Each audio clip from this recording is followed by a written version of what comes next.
Hi guys, നിറം കുറവുള്ള ചർമ്മത്തെ നമുക്ക് വെളുക്കാനായിട്ടും അതുപോലെ തന്നെ നല്ല രീതിയിൽ ഗ്ലോ ആവാനുമായിട്ടും ഇന്ന് നമുക്ക് മാർക്കറ്റിൽ ഒരുപാട് ഫേസ് വൈറ്റനിങ് ക്രീം അവൈലബിൾ ആണ് കേട്ടോ.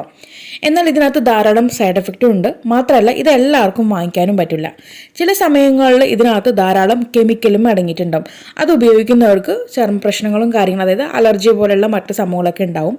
എന്നാൽ നമ്മൾ ഇന്ന് ഉണ്ടാക്കിയെടുക്കാൻ പോകുന്നത് യാതൊരു വിധത്തിലുള്ള അലർജിയോ കാര്യങ്ങളൊന്നും തന്നെ ഏർപ്പെടുത്താതെ നല്ലൊരു അടിപൊളിയായിട്ടുള്ള ഒരു നാച്ചുറൽ ആയിട്ടുള്ള സ്കിൻ വൈറ്റനിങ് ക്രീമാണ് കേട്ടോ. ക്രീം പാക്കാണ് നമ്മളിന്ന് ചെയ്തെടുക്കാൻ പോകുന്നത്.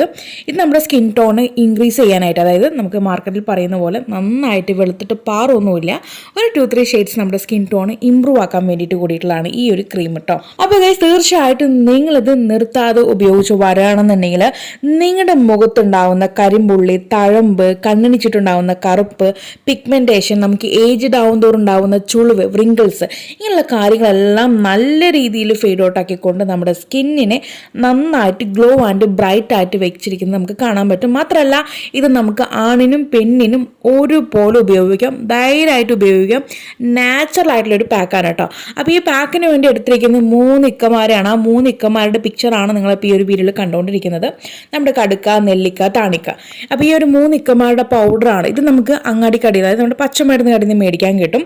ഈ ഒരു 3 പൗഡറിനെ പറയുന്ന പേരാണ് ത്രിഫലചൂർണം കേട്ടോ, ത്രിഫലചൂർണം. ഓക്കെ, അപ്പോൾ ഈ ത്രിഫലചൂർണം വെച്ചിട്ടാണ് നമ്മൾ ഈ ഒരു ക്രീം പാക്ക് തയ്യാറാക്കി എടുക്കുന്നത്. അപ്പോൾ അതിന് വേണ്ടിയിട്ട് നമുക്ക് ആദ്യം ഈ ഒരു ചൂർണ്ണപ്പൊടി എടുത്തിട്ട് ഇതിനകത്ത് 2 ടേബിൾ സ്പൂൺ നമുക്ക് ഈ ഒരു ചൂർണ്ണപ്പൊടിൻ്റെ ആവശ്യമുണ്ട്. അപ്പോൾ 2 ടേബിൾ സ്പൂൺ ചൂർണ്ണപ്പൊടി നമ്മളൊരു പാത്രത്തിനകത്തേക്ക് അങ്ങ് ആഡ് ചെയ്ത് കൊടുക്കണം. പിന്നീട് ഇതിനകത്തേക്ക് നമ്മൾ അല്പം വെള്ളം ചേർക്കുന്നുണ്ട്. 1 ഗ്ലാസ് വെള്ളം ചേർത്ത് കൊടുക്കാം നമുക്ക്. നമ്മളിത് ഇച്ചിരി അങ്ങ് വറ്റിച്ചു കൊണ്ടുവരണം. പാതിയായിട്ടൊന്നും വറ്റിക്കേണ്ട കാര്യമില്ല. മാക്സിമം നമ്മളിത് ഏറ്റവും ലോ ഫ്ലെയിമിൽ ഇട്ടുകൊണ്ട് നമുക്കിതൊരു 10 മിനിറ്റ് ഗ്യാസ് ഓൺ ചെയ്തിട്ട് ഏറ്റവും മീഡിയം ഫ്ലെയിമിൽ ഇട്ടിട്ട് നമുക്കിതൊന്ന് ഇച്ചിരി അങ്ങ് വറ്റിച്ചെടുത്താൽ മതി കേട്ടോ. ഒരുപാട് അങ്ങ് വറ്റിക്കേണ്ട. നമ്മളിപ്പോൾ 1 ഗ്ലാസ്സാണ് ഉണ്ടാക്കിയിട്ടുണ്ടെന്നുണ്ടെങ്കിൽ അതിനൊരു 1/4 പോർഷൻ കുറച്ചാൽ മതി. ആ രീതിക്ക് അങ്ങ് ഇച്ചിരി വറ്റിച്ച് കൊണ്ടുവരാം. കഴിഞ്ഞിട്ടില്ല, ഈ ഒരു ത്രിഫലാദി അല്ലെങ്കിൽ ത്രിഫല ചൂർണത്തിൻ്റെ കൂട്ടത്തിലേക്ക് 1 ടേബിൾ സ്പൂൺ നമ്മൾ ലിക്വറൈസിൻ്റെ പൗഡർ കൂടി ചേർക്കുന്നുണ്ട്.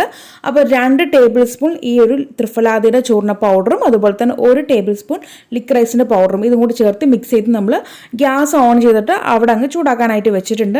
അപ്പോൾ അത് ചൂടാവുന്ന നേരം കൊണ്ട് നമുക്ക് ഒരു പരിപാടി കൂടിയുണ്ട്. ഒരു ബൗൾ എടുത്തിട്ട് അതിനകത്തേക്ക് കോൺഫ്ലോർ ആണ് ഇവിടെ ചേർക്കുന്നത്. 1 ടേബിൾ സ്പൂൺ കോൺഫ്ലോർ കേട്ടോ. ഞാൻ ഈ പറഞ്ഞ ഒരു അളവിന് നിങ്ങൾക്ക് 1 ടേബിൾ സ്പൂൺ കോൺഫ്ലോർ ധാരാളം മതിയാകും. ക്ലിയർ? അപ്പോൾ 1 ടേബിൾ സ്പൂൺ നമ്മൾ ഈ ഒരു കോൺഫ്ലോർ പൗഡർ എടുത്തിട്ട് അതിനകത്തേക്ക് അല്പം വെള്ളം കൂടി ചേർത്ത് മിക്സ് ചെയ്ത് വെക്കുന്നുണ്ട്. അപ്പോൾ നമ്മൾ ഓൾറെഡി പറഞ്ഞ ആ ഒരു കൂട്ട് നന്നായിട്ട് ഒരു 10 മിനിറ്റ് നന്നായി തിളച്ച് ഇച്ചിരി വറ്റി വന്നതിന് ശേഷം വേണം നമുക്ക് ഈ ഒരു കോൺഫ്ലോറിൻ്റെ കൂട്ട് ചേർക്കാനായിട്ട്. അപ്പോൾ ഞാൻ ഈ ഒരു കോൺഫ്ലോർ കൂട്ട് ചേർക്കുന്നത് വീഡിയോ ഷൂട്ടായിട്ടില്ല, സോറി. അപ്പോൾ ഈ ഒരു സ്റ്റേജിൽ, അതായത് നമ്മുടെ ഒരു കൂട്ടൊക്കെ വറ്റി വന്നതിന് ശേഷമാണ് നമ്മൾ ഈ ഒരു കോൺഫ്ലോറിൻ്റെ കൂട്ട് ചേർക്കുന്നത് കേട്ടോ. ചേർത്ത് ഏതാനും സെക്കൻഡ് കഴിയുമ്പോൾ തന്നെ നമുക്കിത് ഈ കാണുന്ന പരുവത്തിൽ നമുക്കൊരു ക്രീമി കൺസിസ്റ്റൻസി ആയിട്ട് വരുന്നുണ്ട്. നമ്മൾ ലിക്വിഡിലേക്ക് ഈ ഒരു ലിക്വിഡ് കൂടി ഒഴിക്കുമ്പോൾ, അതായത് നമ്മുടെ ഓൾറെഡി ചേർത്തിട്ടുള്ള ആ ഒരു 3 പൗഡറും കൂടി ചേർത്തിട്ടുള്ള ആ ലിക്വിഡിലേക്ക് നല്ല തിക്കായിട്ടുള്ള ലിക്വിഡായിരിക്കും നമുക്ക് വരിക. ഇച്ചിരി വറ്റുമ്പോൾ ഇച്ചിരി തിക്കായിട്ടുള്ള ലിക്വിഡായിരിക്കും വരിക. എന്നിട്ട് നമ്മളോട് മിക്സ് ചെയ്ത് വെച്ചിട്ടുള്ള കോൺഫ്ലോറിൻ്റെ ലിക്വിഡ് കൂടി ഇതിനകത്തേക്ക് ചേർക്കുമ്പോൾ നമുക്കിത് ഈ ഒരു പരുവത്തിൽ കിട്ടും. പിന്നീട് ഇതിനകത്തേക്ക് ഞാൻ അല്പം ഓയിൽ ചേർക്കുന്നുണ്ട്. നിങ്ങളുടെ സ്കിന്നിലേക്ക് മുഖക്കുരു വരുന്നില്ല എന്ന് ഉറപ്പുള്ള ഏത് ഓയിൽ നിങ്ങൾക്ക് എടുക്കാം. അപ്പോൾ ഞാനിവിടെ ആർഗൻ ഓയിലാണ് എടുക്കുന്നത്. ആർഗൻ ഓയിൽ എടുക്കാം, അതുപോലെ തന്നെ ഹെംപ് സീഡ് ഓയിൽ എടുക്കാം. ഇതൊന്നും നമുക്ക് മുഖത്ത് ഉപയോഗിച്ചാലും കുരുക്കൾ വരില്ല. ഓയിലി സ്കിന്നുകാർക്ക് ഉപയോഗിക്കാം കേട്ടോ. അപ്പോൾ അതുകൊണ്ട് നിങ്ങളുടെ സ്കിന്നിലേക്ക് ഏതാണെങ്കിലും കുഴപ്പമില്ല. ഇനിയിപ്പോൾ വെളിച്ചെണ്ണ ചേർന്ന ആൾക്കാർ, പൊതുവേ നമുക്ക് സ്കിന്നിൽ വെളിച്ചെണ്ണ ഉപയോഗിക്കാൻ പാടില്ല, നല്ലെണ്ണയാണ് ബെസ്റ്റ്.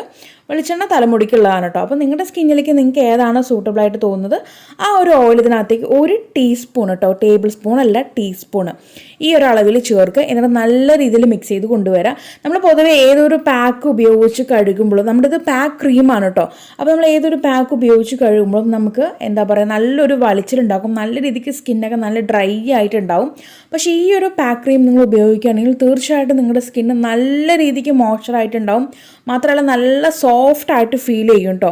ഇത് ഇൻസ്റ്റൻറ്റ് ബ്രൈറ്റനിങ് ആണ്. നിങ്ങൾ ഇട്ട ഉടനെ, അതായത് ഒരു 20 മിനിറ്റ് കഴിഞ്ഞ് നമ്മളിത് കഴുകി കളയുമ്പോൾ തന്നെ നമ്മുടെ സ്കിന്ന് അത്രയും നല്ല സോഫ്റ്റ് ആൻഡ് സപ്പിളായിട്ട് ഇരിക്കട്ടെ. മാത്രമല്ല നമ്മുടെ സ്കിന്ന് നല്ല രീതിക്ക് ബ്രൈറ്റൻ ആയിട്ട് വന്നിട്ടുണ്ടാവും. അത്രയും സൂപ്പർ എഫക്റ്റീവ് റിസൾട്ട് തരുന്ന ഒരു പാക്ക് ക്രീമാണ് നമ്മൾ ഇത്രയും നേരം കണ്ടുകൊണ്ടിരുന്നത്.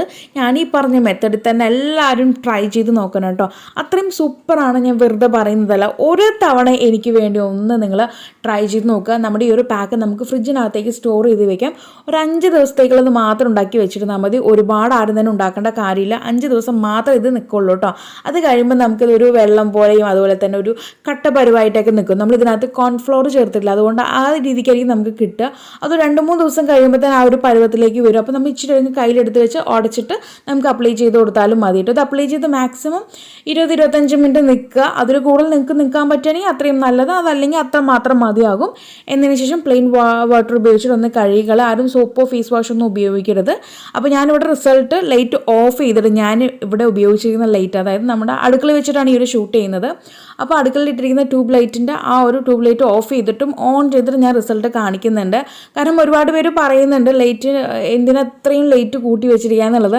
ഞാൻ കൂട്ടിയിട്ടൊന്നുമില്ല, നമ്മുടെ അടുക്കള ഭാഗത്തുള്ള ലൈറ്റിൻ്റെ വെളിച്ചമാണ് നിങ്ങൾക്ക് കാണാൻ പറ്റുന്നത്. അപ്പോൾ ഞാനത് ഓഫ് ചെയ്തിട്ട് നമ്മുടെ സൺലൈറ്റിലാണ് നിങ്ങൾക്ക് കാണുന്നത്. അപ്പോൾ സൺലൈറ്റും നമുക്ക് അടുക്കളയിലോട്ട് വരുന്നുണ്ട്. അപ്പോൾ ആ ഒരു സൺലൈറ്റിലാണ് നിങ്ങൾക്ക് കാണാൻ പറ്റുന്നത്. അപ്പോൾ ഞാൻ ലൈറ്റ് ഓൺ ചെയ്തിട്ടും ഓഫ് ചെയ്തിട്ടും റിസൾട്ട് ഇവിടെ കാണിക്കുന്നുണ്ട്. അപ്പോൾ നിങ്ങൾക്ക് മനസ്സിലായിട്ടുണ്ടാവുമെന്ന് വിചാരിക്കുന്നു. അപ്പോൾ എല്ലാവരും ഞാൻ ഈ പറഞ്ഞ വിധത്തിൽ നിങ്ങൾ ഒരു തവണത്തേക്ക് ഉണ്ടാക്കി നോക്കുക. എന്നിട്ട് നിങ്ങൾക്കുണ്ടായിട്ടുള്ള മാറ്റം ഈ ഒരു വീഡിയോയുടെ താഴെ വന്ന് അറിയിക്കാനായിട്ട് മറക്കരുത്. അപ്പോൾ ഇനി ഒരു പുതിയ വെറൈറ്റി വീഡിയോയുമായി വരുന്നവരേക്കും tata bye bye from Shamna.